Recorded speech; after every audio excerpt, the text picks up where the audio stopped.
새 마음을 주시는 하나님이라는 제목으로 말씀 전할 때에 많은 은혜 받으시기 바랍니다. 오늘의 핵심 주제는 사명을 감당하기 위해서는 마음이 변화되어야 한다. 사명을 감당하기 위해서는 마음이 변화되어야 한다입니다. 대통령 선거 기간에 이렇게 길을 가다 보면은 곳곳에 골목이나 이런 곳곳에 후보자들의 사진과 경력을 기록한 이 포스터들이 붙어 있는 것을 볼 수가 있습니다. 보통 우리는 1번, 2번 후보는 좀 아는 사람들이에요. 잘 텔레비전에서 또 노출이 되었고, 그래서 잘 알지만 이제 3번부터 시작해서 뭐 4번, 5번, 6번, 7번, 뭐 8번까지 있는 거를 봤는데 그런 후보자들은 생전 처음 보는 사람들이잖아요. 우리는 그 사람들한테는 잘 투표를 하게 되지를 않아요. 왜냐면 모르기 때문에. 이제 뭐 생전 처음 이제 대통령 선거한다고 나왔는데 우리 나라를 맡길 수는 없는 거잖아요. 그 대통령이 우리나라를 이렇게 맡아서 잘 이렇게 통치를 해주기를 바라면서 우리가 투표를 하는데 1번이나 2번 같은 경우에는 그래도 얼굴도 아는 사람들이고 이제 서울시장이나 뭐 도지사 같은 거를 해서 정치나 행정 경력도 있고 또 대중적인 인기도 있어서 우리가 그들을 이렇게 평가할 수 있는 거잖아요. 우리나라만이 아닙니다. 세계 뉴스를 보면은요, 어느 정도 정치 경력이 있어야 후보로 나올 수가 있지, 생전 처음 나와가지고 대통령에 당선되는 사람은 없습니다. 생전 처음 나와서 시장에 당선되는 사람들은 있어도 그 대통령에 당선되는 사람들은 없는 거예요. 아무리 대통령이 되고 싶다고 해도 뭐 정치 경력이 없는 사람한테 우리가 투표를 할 수는 없는 것이죠. 그런데 오늘 성경에는 이렇게 아무 정치 경력이 없는 사람이에요. 그런데 이 사람을 왕으로, 이스라엘의 왕으로, 그것도 첫 번째 왕으로 추대하는 일이 오늘 있었습니다. 왜냐하면은 이 왕은 사람이 뽑은 것이 아니라 하나님께서 뽑으신 것이기 때문에 하나님께서 세우신 것이기 때문에 모든 이스라엘 백성들이 이 왕을 인정하고 추대하고 받아들이는 것을 볼 수가 있습니다. 오늘 사무엘 선지자는 누구도 알지 못하게 사울의 머리에 기름을 부어요. 종도 몰랐어요. 그 사환도 모르고 사환 먼저 가라 그러고 사무엘 선지자가 이 사울만 딱 데리고 기름을 붓는 거예요. 구약 시대에 기름 부음을 받는 사람은 왕, 선지자, 제사장 요 세 사람들만 그 기름 부음을 받는다는 건데요. 기름 부음을 받는다는 것, 올리브유 같은 걸로 기름 부음을 받는데 이 기름 부음을 받는다는 것은 하나님께서 자신의 권한을 위임해 준다라는 그런 의미를 가지고 있습니다. 그래서 왕이면서 선지자이면서 제사장의 역할을 다 하는 사람은 없어요. 하나님께서 그렇게 세 직분, 세 명의 이런 권한들을 전부 다 주시지는 않았어요. 그런데 그 하나님께서 이 유일하게 새 직분을 주신 분이 계시죠. 근데 그분은 뭐 받았다기보다는 이제 자신이 하나님이시니까 우리 예수님이 이 세 가지의 그 권한을 전부 다 가지고 계시죠. 그리스도라는 것이 기름 부음을 받은 자라는 뜻입니다. 예수님은 왕이면서 선지자시면서 예언자 역할을 다 하셨다는 거예요. 하나님 그 자체이신 예수님을 제외하고 세 가지 직분을 다 받은 사람은 없었습니다. 이 직분을 다 가지려고 하는 사람은요, 이거는 그 교만한 거예요. 그래서 이 세 가지 직분을 자기가 다 하려고 했던 사람들이 있었어요. 왕들이 특히 그런 일들을 했어요. 왕이면서 선지자이면서 제사장 역할까지 다 하고 싶었던 거예요. 그런데 그런 왕들은 전부 다 심판을 받았습니다. 그리고 이 심판을 받았던 그 왕들 중에는 오늘 기름 부음 받은 바로 이 사울 왕도 있었다는 겁니다. 사무엘 선지자는 하나님께서 자신을 왕으로 세운 것을 믿지 못하는 사울에게 세 가지 징조가 있을 것이라고 얘기를 해줘요. 그렇잖아요. 나는 아무것도 모르는 그냥 부잣집 도련님이었는데 갑자기 하나님께서 네가 왕이다 얘기하시면서 사무엘 선지자를 통해서 기름 부음을 받았으니까 정말인가? 정말 그런가? 내가 정말 왕으로 기름 부음을 받았나? 이렇게 생각할 수밖에 없잖아요. 근데 사무엘 선지자가 그게 맞다. 네가 하나님께서 너를 세우신 게 맞다 그러면서 세 가지 징조를 보여줄 거라고. 이 세 가지가 다 너에게 임한다고. 그리고 그러면은 네가 그것을 믿어라. 그리고 그것은 하나님께서 너와 함께 하신다는 뜻이니까 하나님께서 인도하시는 대로 따라가라. 이렇게 말을 해주었습니다. 그것이 세 가지 징조가 무엇이냐면 첫 번째가 베냐민 경계에 있는 라헬의 묘지 곁에서 당신이 집에 돌아가는 길에 두 사람을 만날 것입니다. 그런데 그 두 사람이 암나기를 찾았다는 소식과 함께 아버지가 당신을 걱정한다는 소식을 전해줄 겁니다. 그러니까 이 징조는 전부 다 미래에 일어날 일이에요. 그 사울이 집으로 돌아가는 길에 일어날 일을, 세 가지 일을 이 사무엘 선지자가 다 얘기를 해주는 거예요. 그리고 두 번째는 이제 또 더 이제 집으로 가다가 다볼 상수리 나무 아래로 갈 텐데 거기에는 베델로 예배하러 가는 사람들을 만날 것입니다. 그런데 그 세 사람을 만날 것인데 한 사람은 염소 새끼 셋을 이끌었고 한 사람은 떡 세 덩이를 가졌고 또 한 사람은 포도주 한 가죽 부대를 가졌을 것입니다. 그런데 그들이 사울에게 인사하면서 떡 두 덩이를 줄 거라는 거예요. 이것이 왕이 백성에게 받는 첫 번째 선물입니다. 그 사람은 우연히도 이 사울에게 선물을 주게 된 거예요. 첫 번째 선물, 왕에게 드리는 첫 번째 선물을 이 사람이 드리게 되는 것이죠.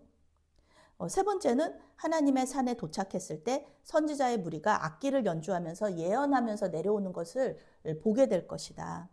그때 사울에게도 당신에게도 성령이 임하여서 당신도 예언하고 새 사람으로 변할 것입니다. 이렇게 말을 해줘요. 이 징조가 임하면 하나님이 너와 함께 하실 것이니 하나님께서 인도하시는 대로 따라가십시오. 사무엘은 선지자예요. 선지자는 보는 사람이거든요. 그래서 하나님께서 이 미래에 일어난 일을 다 보여주신 거예요. 그러니까 선지자가 당연히 이렇게 말하는 대로 이루어질 것이라는 거죠. 영화처럼, 마치 영화나 드라마를 보는 것처럼 이 사무엘 선지자는 다 볼 수 있었던 거예요. 선지자가 참인지 거짓인지, 이 선지자가 참 선지자인지 거짓 선지자인지를 증명할 수 있는 거는 선지자가 말하는 것이 실제로 일어나면, 그러면 이게 참 선지자인 거예요. 그래서 요나가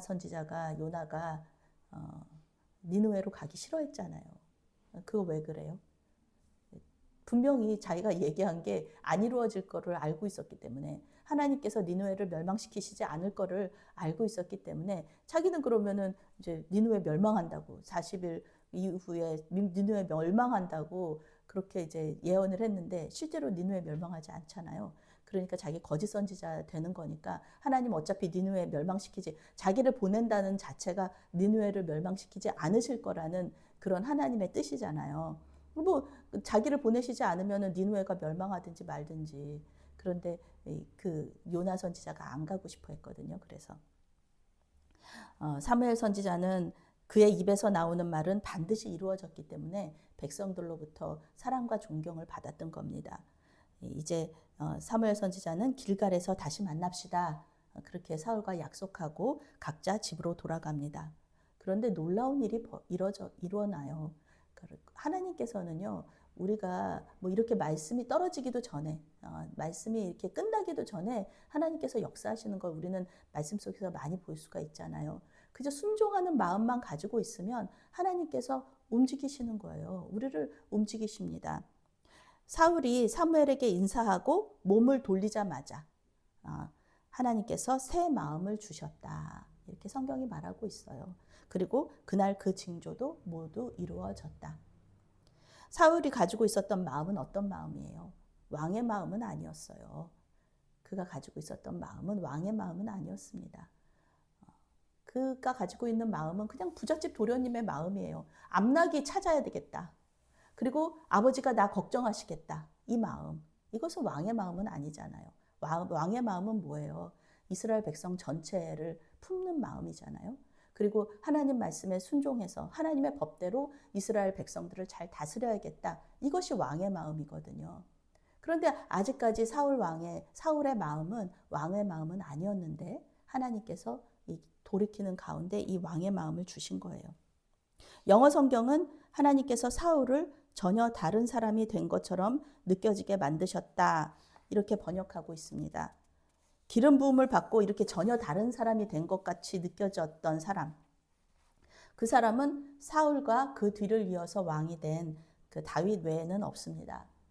제가 수련목을 마치고 이제 목사 안수를 받을 준비를 하면서 그 당시에 제가 섬기던 교회 담임 목사님께 제가 물어봤어요. 목사님, 목사 안수 받을 때 무슨 영적인 일이 일어나나요? 무슨 뭐 불이 떨어지고 마음이 뜨거워지고 뭐 눈물이 흐르고 마음이 변화되는 그런 일이 일어납니까? 이렇게 물었을 때 담임 목사님이 그렇게 말씀하셨어요. 아무 일도 일어나지 않습니다. 아무 일도 일어나지 않는다. 그렇게 말씀해 주셨어요. 옆에 같이 계시던 부목사님도 이제 그런 얘기 하셔요. 너무 자기가 그날 긴장을 하고 그리고 이제 그 목사 안수를 받는다는 것이 이렇게 좀 너무 복잡한 그런 과정 가운데 있잖아요. 그러니까 정신없어 가지고 무슨 일이 일어났는지 기억도 잘 안 난다고 그렇게 얘기를 하시는 거예요. 그래서 저는 그렇구나. 뭔가 되게 뜨거운 거가 있을 줄 알았는데 그렇지 않은가? 뭐 그런 생각을 하면서 이제 목사 안수를 받았는데 우리 저기 권사님과 우리 성도님 같이 계셨지만 제가 정동제일교회에서 안수를 받았잖아요. 그때 안수를 받으면서 그 목사 안수를 받으면서 가슴 벅차고 굉장히 감사했는데 뭐 영적인 체험이 있지는 않았습니다. 그래서 그 당시에도 아이고 목사님들 말씀이 맞았네. 그냥 이렇게 하는데 그냥 뭔가 큰 이렇게 깨달음이나 뭐 영적인 체험이나 은사나 이런 거가 내가 나한테 느껴지지는 않네라고 생각했던 기억이 납니다. 그런데 사울은 아니었어요. 사울은 사무엘에게 기름 부음을 받고 영적인 체험을 하게 됩니다. 하나님께서 자신의 마음을 변화시켰다는 것을 이렇게 깨달았다는 거예요. 그렇죠. 이제 그의 마음속에는 암나귀를 찾아야겠다는 생각은 사라졌어요. 암나귀는 찾았다잖아요. 그리고 이제는 이스라엘 왕으로서 무엇을 해야 할지, 어떻게 행동해야 할지가 이제 그런 생각들이 자리를 잡게 되는 거예요. 그렇지 않겠습니까? 결혼식을 한 그런 그 신랑 신부도 마찬가지잖아요. 이제는 그 각자 생활했던 것이 이제 부부가 되는 것처럼 마음의 변화가 먼저 일어나고 그 다음에 이제 삶의 변화도 일어나는 거죠.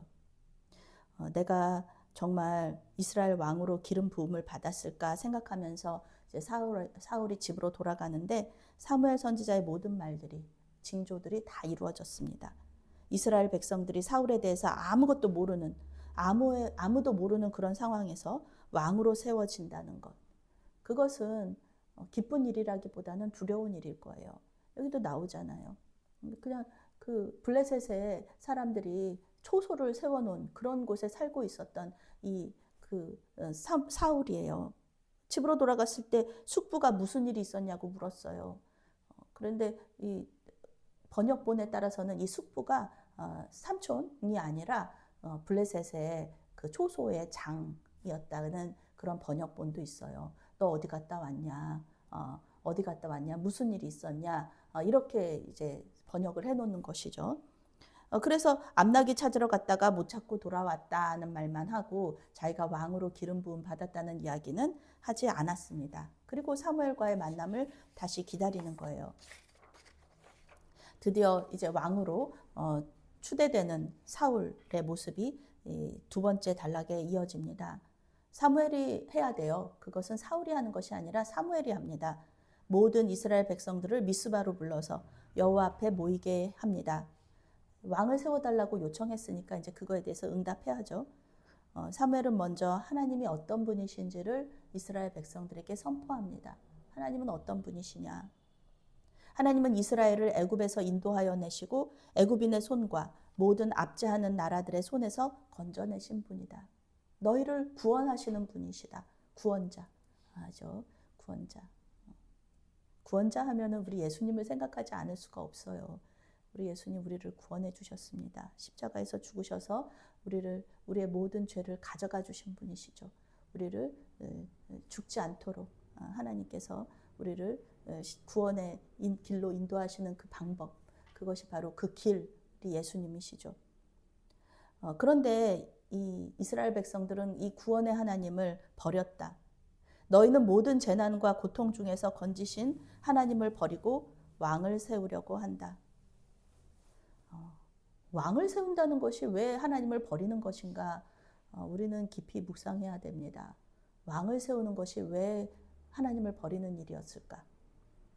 눈에 보이지 않는 하나님, 늙어서 이제 언제 죽을지 모르는 사무엘 선지자, 불확실한 후계자가 없었어요. 의롭지 않은 그 사무엘의 아들들을 후계로 세울 수는 없잖아요. 그리고 눈에 보이는 블레셋이라는 큰 위협. 이런 상황에서 백성들이 어떤 선택을 했어야 했을까? 지금 불안한 거잖아요. 엄청 불안한 거잖아요. 이것은 자기를 위해 싸워줄 수 있는 눈에 보이는 왕, 그것을 구한 거예요. 보이지 않는 하나님보다는 눈에 보이는 왕을 내가 의지하리라. 하나님을 안 믿는다는 얘기가 아니에요. 하나님은 계세요. 구원자 하나님은 계세요. 그렇지만 눈에 보이시지 않아요. 그러니까 나는 눈에 보이는 어떤 그런 볼 수 있는, 의지할 수 있는 존재가 필요하다. 그 존재가 누구냐? 왕이라는 거예요. 그러니까 이 이스라엘 백성들이 믿음이 없다고, 하나님을 버렸다고 사무엘 선지자가 얘기하는 거예요. 우리가 보기에는 그거 뭐 어떤가? 왕 세우는 게 뭐 어때? 하나님 안 믿는 것도 아니고 굉장히 효율적이지 않나? 시대의 흐름을 잘 이렇게 타는 거 아닌가? 이거 트렌드 아닌가? 그때 당시에 고대 근동에 다 왕이 있었으니까 이스라엘 백성들도 왕 세우는 게 당연한 거 아닌가?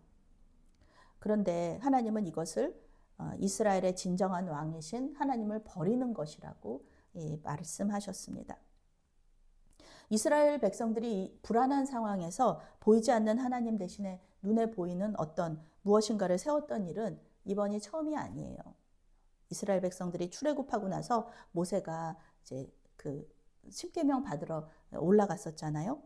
그때 시내산으로 올라갔을 때 모세가 죽었다고 생각했어요. 왜냐하면 40일 동안 거기 시내산을 가보시면은 아무것도 없습니다. 그냥 광야고요. 아무것도 없어요. 근데 거기서 40일을 살아남았다는 걸 이스라엘 백성들은 생각을 할 수가 없었던 거예요. 그러니까 죽었다고 생각했죠. 죽었다. 그러니까 어떻게 해요? 하나님 보이시지 않죠. 그리고 자기들을 애굽에서 인도해 냈던 모세는 죽었죠. 그러니까 눈에 보이는 신을 하나 만들어야 되겠다는 거였어요. 그래가지고 뭐 만들었나요? 금송아지 만들었잖아요. 금송아지를 만들어서 이제 이게 우리를 애굽에서 인도한 여호와 하나님이다. 이렇게 말하면서 다시 가려고 하는 거잖아요. 그거 붙잡고. 사실 이스라엘 백성들에게 그 살아계신 하나님을 말해주는 증거가 모세였거든요. 그런데 모세가 없으니까 믿음이 약해지면서 눈에 보이는 무언가를 만들고자 했던 겁니다. 이스라엘 백성들은 오늘도 자기들이 하나님께서 자기들을 지키시고 구원하시는 분임을 믿지 못해서 눈에 보이는 왕을 세우려고 하는 겁니다. 뭐 하나님은 이스라엘 백성들의 그 요청을 들어주시죠. 그래서 왕을 세워주십니다. 그런데 왕을 세우는 것이 이 백성들에게 이 백성들이 가지고 있는 궁극적인 두려움 그리고 하나님을 보고 싶어하는 열망을 해결해 줄 수 없는 거잖아요. 일시적인 거잖아요.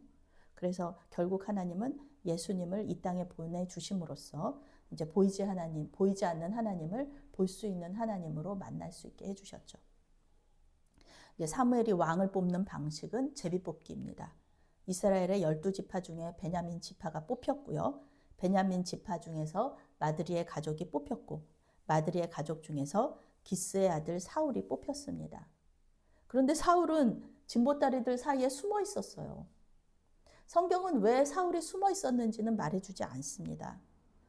그가 숨은 곳을 알려주시는 분도 하나님이셨어요. 그것은 하나님께서 사울을 세우셨다는 것을 말해주는 겁니다. 사울은 외모로 볼 때는 왕으로 가장 적합한 인물이었어요. 뭐 사람들보다 어깨 하나가 더 컸다고, 머리 하나가 더 컸다고, 모든 사람들이 서 있는데 머리만 하나 이렇게 달랑 올라와 있는 사람이 누구냐 하면은 사울이었어요. 외모적으로는 사울을 따라갈 사람이 없었다는 겁니다. 가장 적합했던 인물. 사무엘이 하나님께서 사울을 왕으로 선택하셨다고 선포하자 모든 백성들이 왕의 만세를 외쳤습니다. 이것은 우리의 진정한 왕은 하나님이시다. 그런 뜻이고요. 또 하나님께서 세우신 사울을 우리도 왕으로 인정하겠다라는 뜻입니다. 하나님은 사울을 왕으로 세우시면서 돕는 사람들도 붙여주십니다. 성경은 사울이 기브아 집으로 돌아갈 때 마음이 하나님께 감동된 유력한 자들과 함께 갔다 이렇게 말하고 있어요. 이제 이 사람들은 사울과 함께 새로운 이스라엘 왕조를 세울 것입니다. 그런데 이것이 긍정적으로 이 10장이 긍정적으로 끝나지 않아요. 27절은 사울을 반대하는 사람들도 있었다라고 얘기하면서 부정적으로 끝이 납니다. 성경은 그들을 불량배, 원어적으로는 벨리알, 벨리알은 사단의 이름이잖아요. 그러니까 사단적인 사람들로 아주 무가치하고 무익한 사람들, 치명적인 사람들이라는 뜻입니다.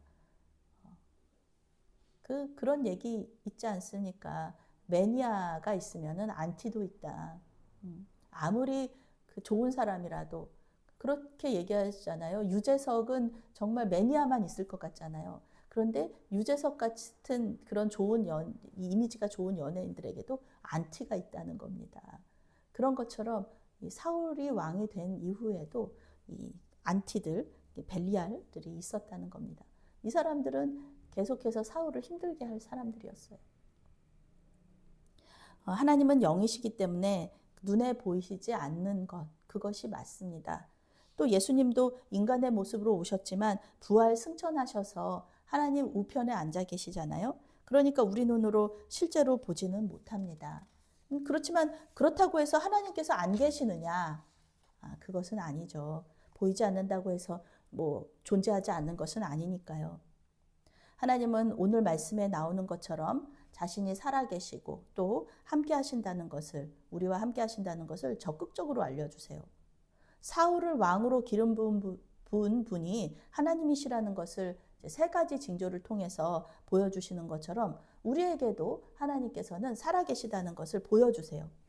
우리 삶에 깊숙이 개입하시고 우리와 동행하시면서 우리의 모든 상황을 알고 계시다는 것, 그것을 보여주십니다. 그래서 저도 목회가 재밌는데요.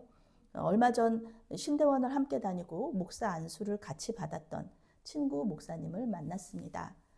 마침 서울연회에서 필리핀으로 어학연수를 보내주는 프로그램이 있어서 그 목사님 모르고 계셨어요. 그래서 이제 그런 프로그램이 있다 이제 알려드렸습니다. 소개해드렸어요. 감사하게도 선정이 되어서 지난 금요일 날 종교교회에서 오리엔테이션을 했다고 알려줘서 감사하다고 연락이 왔습니다. 그런데 참으로 신기한 것이 있어요. 이 목사님이 원래 그날 저를 만난 날 어머니와 함께 시골에 가려는 계획이 있으셨던 거예요.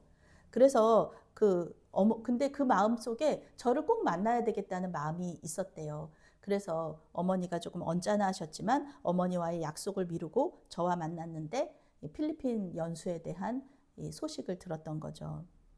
친구 목사님은 그렇게 얘기해요. 올해 친구 목사님 이제 상담대학원을 졸업했거든요. 근데 하나님이 졸업 선물로 이 필리핀 어학연수를 주신 것 같다고 그렇게 말을 하는 거예요. 왜냐하면 이제 이 서울연의 필리핀 연수는요, 이제 3주 정도 진행이 되는데 비행기 값부터 체류비까지 모두 무료예요. 학원에서 이제 공부하는 그런 것까지 다 무료예요.